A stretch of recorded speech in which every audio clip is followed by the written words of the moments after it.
Alright, everybody. What's up? It's your boy back once again after a really long time, but we're back.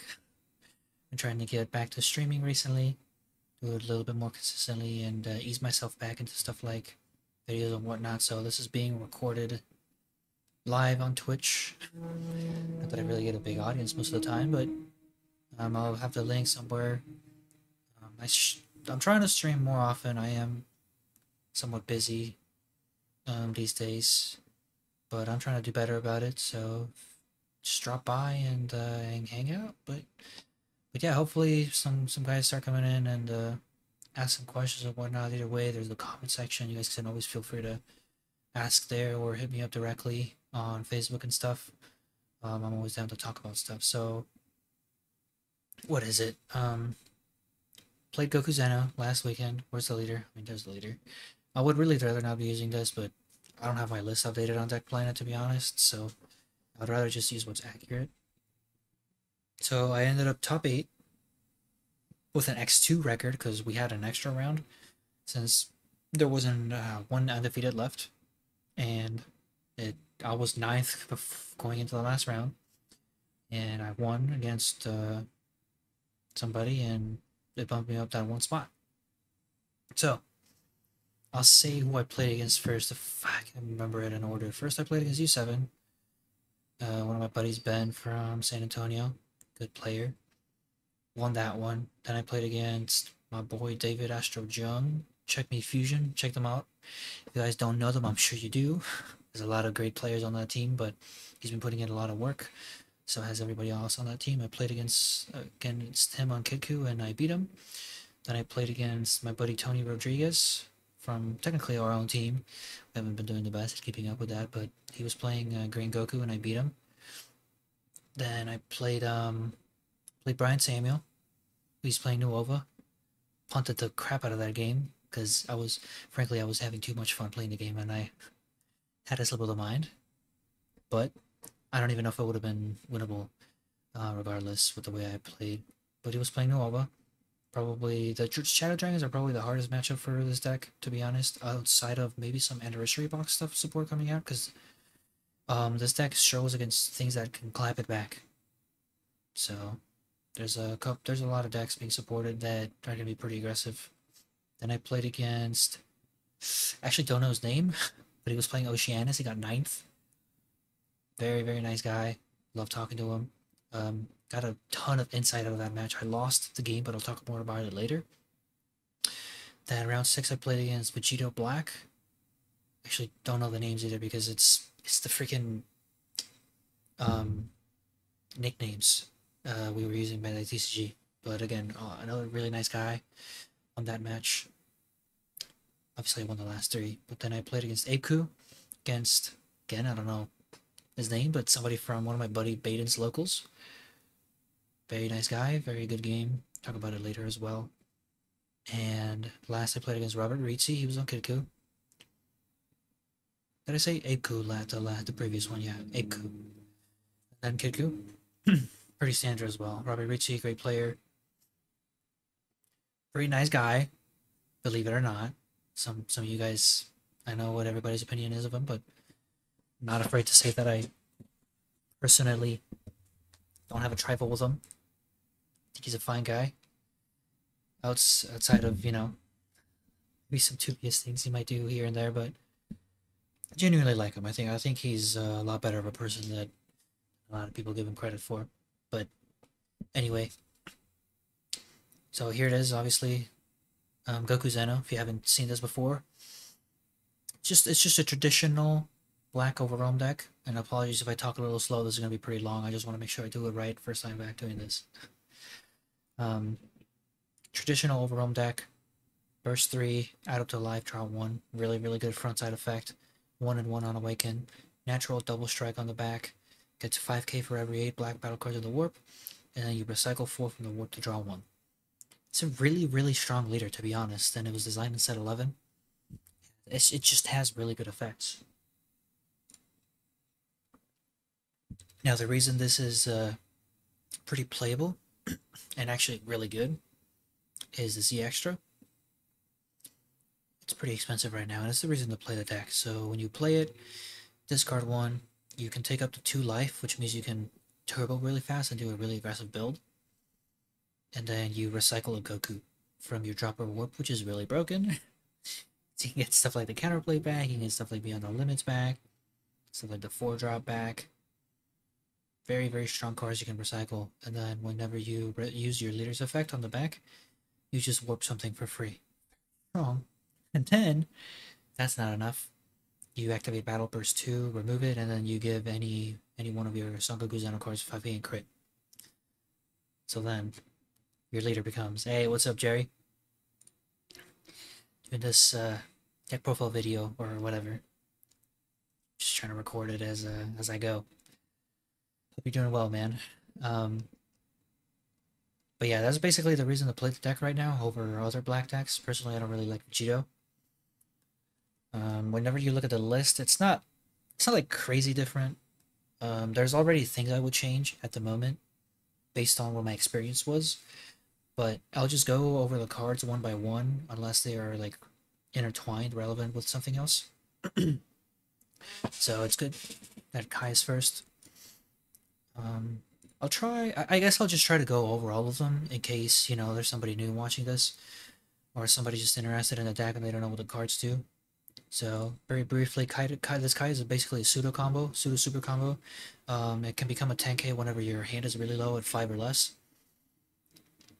And if you mill it, basically it comes into play. So it's a really, really good card. I honestly think that at this point in the game, more people should be running it. Because later in the game, it's really important to be able to hit higher combo numbers. So that's the reason I put this and Power Burst in my deck.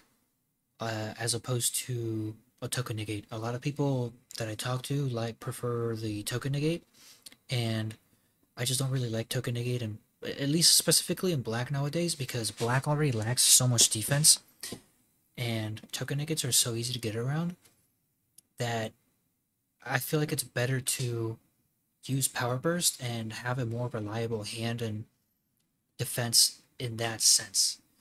If you guys know Dane Reichenbach, I talked to him this weekend, and he told me that he doesn't think that this deck is that good, and I figured why.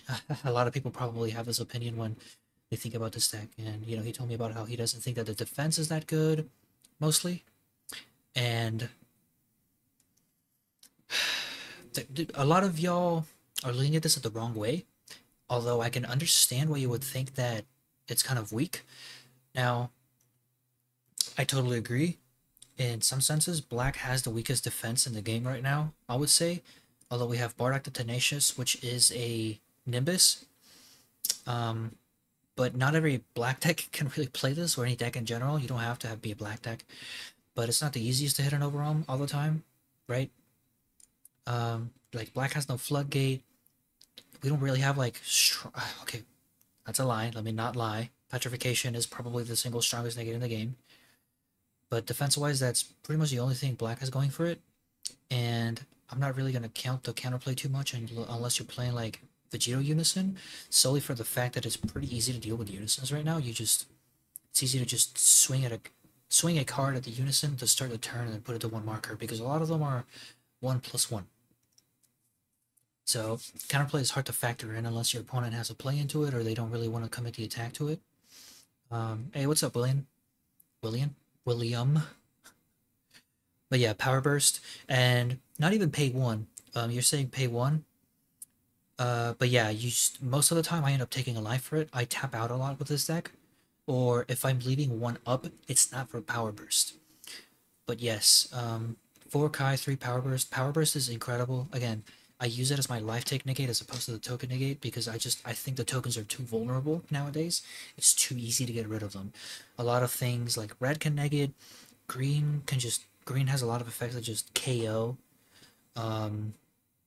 Yellow rests it. Blue, it might be good against blue, but black, like 4 out of 5 colors deal with it pretty easily, in my opinion. So that's why I don't like it. And again, recycling the Kai has such high value. Like, I value it a lot.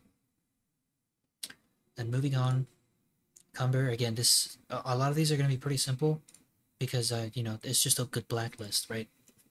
Cumber, very good generic card. Probably the single, like, best black card almost after the Z deck count went up to 10, because that's the thing that was limiting it. The fact that there was only 7, this thing couldn't really remove that much. Now, it still can't really do very much in this deck because I'm going Z extra, Demigra Z extra pretty fast most of the time, so I'm going down to that 7 anyway. But funny enough, he didn't come up that much. I didn't really play him because I didn't really get to 4 energy, and I didn't really need to remove that many things at 3 energy for him to come in as a play. But it's still a requirement in the deck because it's just that good of a black card.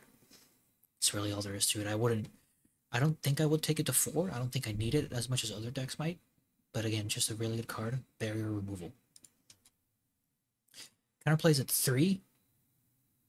I decided against going for 4 because I didn't really see myself playing it that much. Now, after I tweak the deck, I would probably put it back up to 4.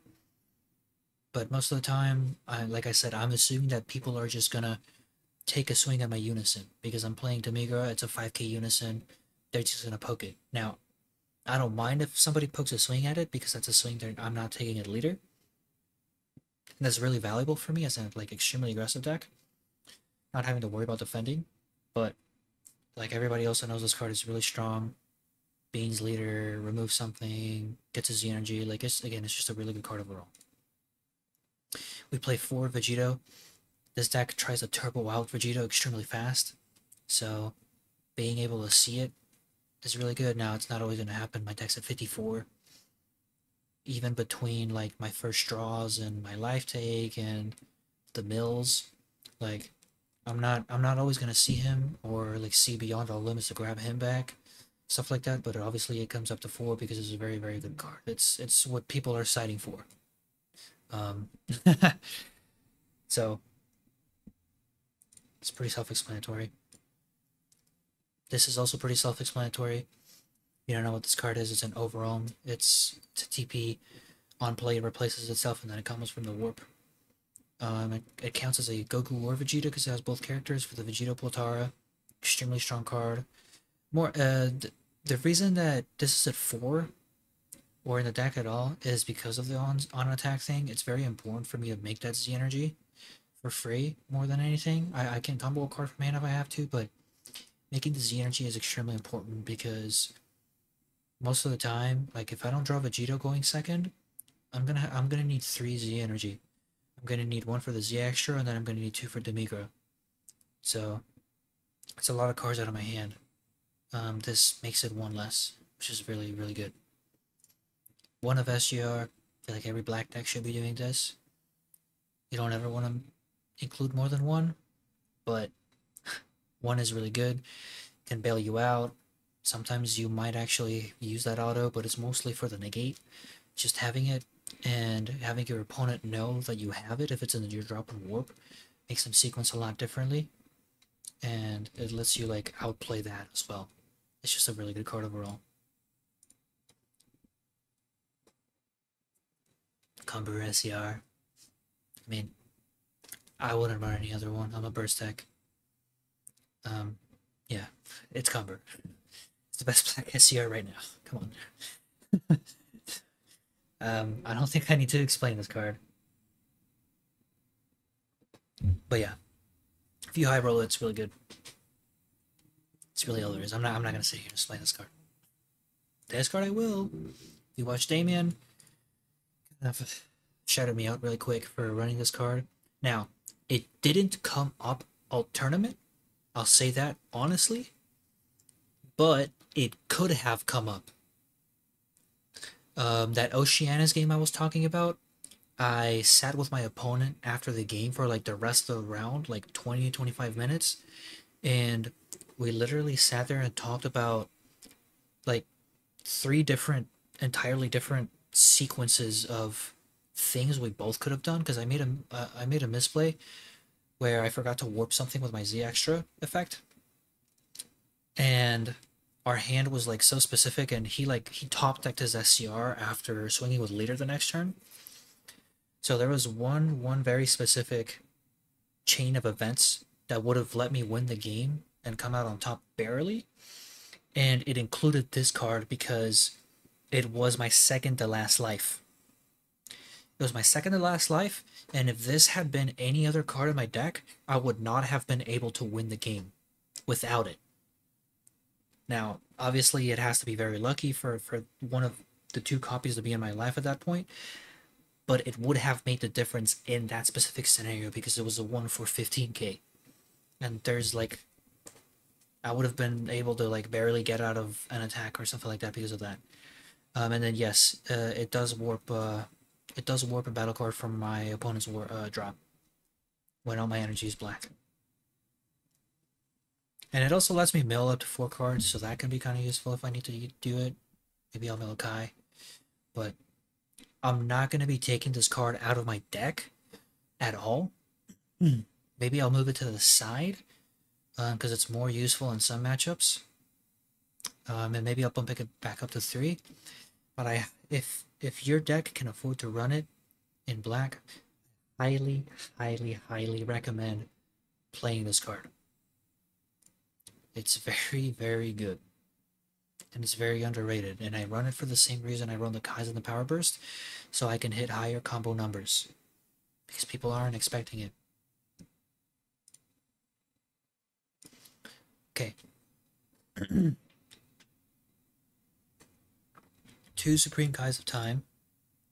Now, with this card too, I want to talk about something very important.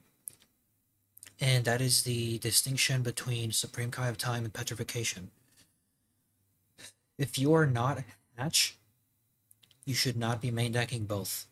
Now, I learned this because I talked to Novin, I don't know how to pronounce his last name, Shefig, who placed 6th with Goku in the online Gen Con, and I talked to him and asked him about this. Or I can't remember if I asked or he just kind of said it. Kai and Petrification are interchangeable in black. Where one is useful, the other one's not going to be most of the time. So you want to main deck one inside the other. I mean, that's basically to the extent that is. The reason I main deck Kai in this deck is because it's a battle card, not an extra card. That matters for this deck. But otherwise, you can choose which one. And a best of one pre-side doesn't matter as much. But if we're going under the assumption that, and it should, Nance is going to be a best of 3 top cut, then it's going to matter. You guys have to start thinking about that. And you should always build your deck to the as optimally as possible so that you don't have to spend time siding and whatnot. And then for best of 3, because that game 1, you're going to have that main deck. So it's really relevant. So for me, again, I made that Kai because it's a battle card. That's really it. Then I have, how many? 3 Petrifications on the side. I don't like siding 2 of an extra card. I do for these because I don't have enough space in the side deck. Now, I am going to take away Deborah probably, but not sure yet. Super Combo, Vegeta. I don't have any reason to run any other one because I go to 4 extremely quick. I don't care for a 0-10. I like the filter. Bardock, I talked about it earlier. Funny enough, I don't really end up using this card very much. I might take it down to 1 or put it on the side. Because most of the time I don't have the energy to spend on it, but I also probably just have to learn how to use it better in what matchups, especially like those dragon matchups now. For yellow, they can explode pretty hard.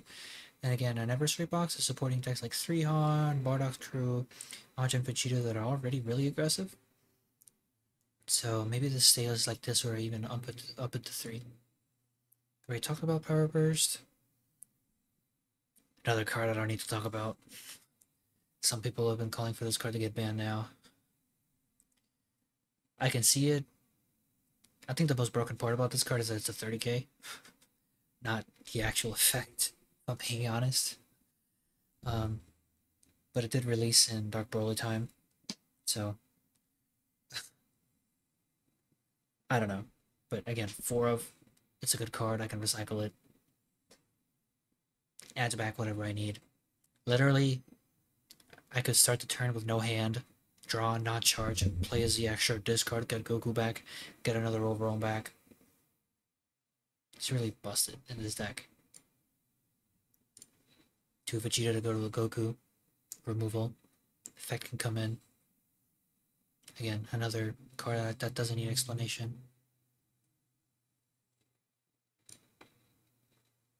And then I've got the aggro engine. I decided to go up to 8 copies total because I wanted to have it be the most consistent I could. Alright, I've got ads. Gotta pause for a bit. Probably just edit it out. Maybe not. I'm lazy. No, I'm not lazy. But yeah. If you guys don't know, I pause for ads. Running ads helps my channel out a lot. So I gotta run them. But I don't want anybody to miss out on any content. So pause during those ads. GBO's on. Shut up.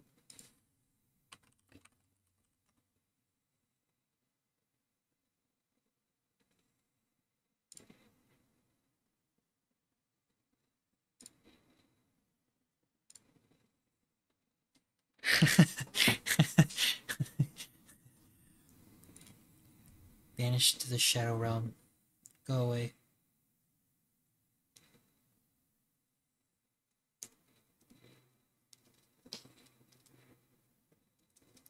Yippee!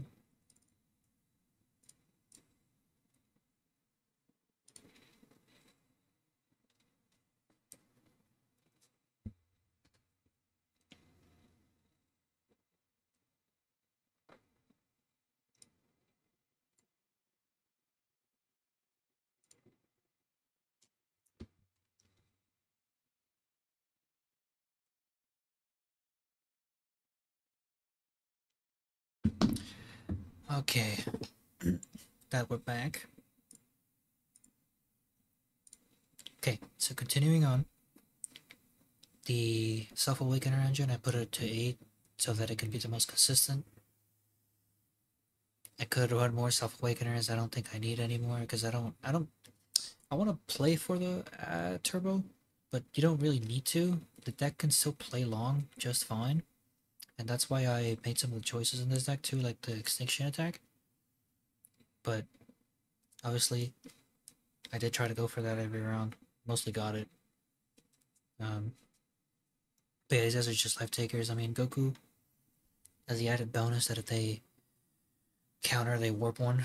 So it's like, in the case that they negate the leader swing because it's going to be double crit, they get to keep their life, but hand-wise, it's the same value, right? So they're either losing 2 cards from life, or they're going to lose 2 cards in negating because they got to lose the negate and then they got to lose a card for Goku. So it's an even trade in a sense, which is really good for me. Vegeta comes in against blue most of the time. I mean, I always draw it against blue, which is the funny part, but they do end up on tapping. Then same thing, they got a warp one. He's mostly just there to take a life. And they are a Vegeta and a Goku, Xeno, so they can go into Vegito. Another thing that matters a lot, actually, is the 10k that they gain on swing actually stays when you go Tara. So then this becomes a 40k double swing, which actually matters a lot by the time that I swing with this guy. People have their, like, super combos already and stuff. So that extra 10 actually makes a difference from whether they actually take the hit or not, because they're not gonna combo out of 40k. They might combo out of 30k if I leave it at that and they can awaken and use super combos. It's not terribly tall of an ask at that point in the game. Koitsukai, frankly, didn't really come in at all. I just didn't really want to spend the energy on it, and the deck doesn't care about floodgates. So if we go over the colors, yellow is the color I care the least about, somehow. Like, round 1 against U7, oh, there's a train coming through. Round 1 against U7, I literally pushed through with, like, 8-drop Vegito, the one that becomes a 1-drop on like turn 2. I put in several swings through it, and I didn't care. Against Abeku, he uses energy marker to Bardock me on turn 1. I put in 4 swings through it. I literally don't care. So I didn't use Koitsukai against Kitku either, which is what you normally would use it against. So Koitsukai is honestly probably just coming out of the list. As good of a card as it is, I don't really want to commit the energy to that because I feel like even if I lose resources, committing my energy to something else is going to be better. Fine Grading, amazing card. I would keep it at 2, maybe put it to 3. This card's really good because for my second overarm with Demigura after it's out, on an aggressive turn, it makes a lot of a difference because at the end of the turn, you're already really low, especially if people comboed out of my double strike crit, which some people did. They're going to have like 4 or 5 cards in hand. 3 to 4 actually, and then I overwhelm this guy and they have to warp 1 more from hand. And then I'm swinging 30k, so they're going to take a life. So this card is extremely, incredibly taxing for the opponent, and it's very, very, very, very good. So I might put it to 3. This guy is in the deck because of the same reason as the 1-drops. When they swing, they keep the 10k. This Goku, when you overwhelm it, he becomes a 15k. He replaces himself. So he's really good, but frankly, I might take him down to like 1 or 2 cards, or just take him out. He didn't come up that often. Now the other thing is that he is an early overwhelm compared to the 4-drop. And people didn't really negate my leader swing, so I wasn't forced to have this card with a 4-drop too often. So I might be a little biased. I might have to keep this card in for that reason. But other than that, it didn't come up very much, which is okay. Now, under the circumstance that you play a Vegeta and then play a Goku, your Vegeta is going to be 50k double. So that's kind of big. But yeah, like I said, pretty simple main deck. It's not too much to explain. Most of the explaining comes in the actual playing, as straightforward as it is most of the time. I'll go with the Z deck. Again, you're playing around the Z extra. You don't need 4, but you need 3. Most of the time you won't play a third one, but it's there. Vegito for Hatch. You don't win against Hatch. It doesn't matter what you do. It really doesn't matter. But you have space. Goku, good Z card. Included. Probably won't ever play 2, but it's good to have 2. I never played a Chilai a single time, but it's good to have it, I guess. I would probably take out, like, Vegito and Chilai and find other stuff. And then Demigura is really good too. Probably won't ever play a third one, but sometimes you play 2. And then side deck, again, is pretty straightforward. I'm not sure if I want to take Deborah out yet. I didn't really play against that much green. And the one that I did, he kind of low-rolled his floodgates. So, Deborah didn't get a chance to do very much. But I do think it's good. It's like a win more card against green. It does a lot. Again, Petrification, 3 of. Really good negate. I don't like siding in 2. Heavenly Wizard, good in the Black Mirrors, good against Kitku. Good against, like, I don't know, Yellow Gogeta if you come across it. Anything that plays at 30k that early, really. But it is really good against Kitku. Because as Black, you already do a lot of free removal. And then having this on top of it to, like, get their bunny girls out and stuff like that is really, really, really good. Super Kamehameha might come out. Probably not, though, because Heroic Prospect Trunks is very annoying for me. I don't really care about pushing through it, but 2 cards is pretty hefty of a cost to get through, so I'll probably keep it there, or maybe up it to 3 for those matchups. But take a life for it most of the time. Just a good counterplay. Rebellion Hammer, don't side this card. unless you're expecting to face up against my dad when he's playing SS3, but you're not gonna know when he's playing SS3 in a tournament. I will. This is literally just a card for him. If blue became more popular, if 4-cost floodgates became more popular like Rumble, you could side this card. It is really good. But I wouldn't recommend it. This is just me knowing that I have a bad matchup into my dad most of the time. Funny enough, he really, really, really does not want to face this deck with SS3. It's an extremely bad matchup for him. Not completely unwinnable, but extremely hard. But this is for Rumble. Secret ID, really good against Kid Ku. Red in general, because it gets under Violent Rays. It's just a good card in general against anything that you feel like you might need mass removal against, or I don't know, token removal, stuff like that. Again, it's just a really good card in general, but it is mostly for Kid Ku because it just kind of wipes their board.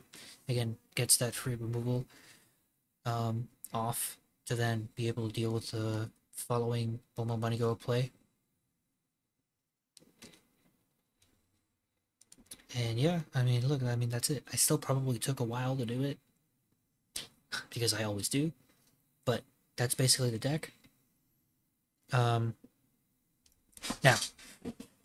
in terms of playing it, it is very straightforward. Very straightforward, but what I will say is, when you play this deck, be careful. You have to know what your opponent's deck is and what it does. Because what puts this deck in danger and how to beat it is being able to clap back really hard. That's why the Yellow Dragons specifically and stuff like Apeku are what I would argue is a bad matchup for this deck.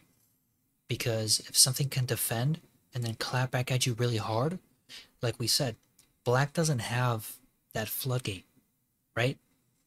It has Bardock. You can play around that, but you most of the time you don't really want to play around Bardock because you need that overwhelm slot for something else.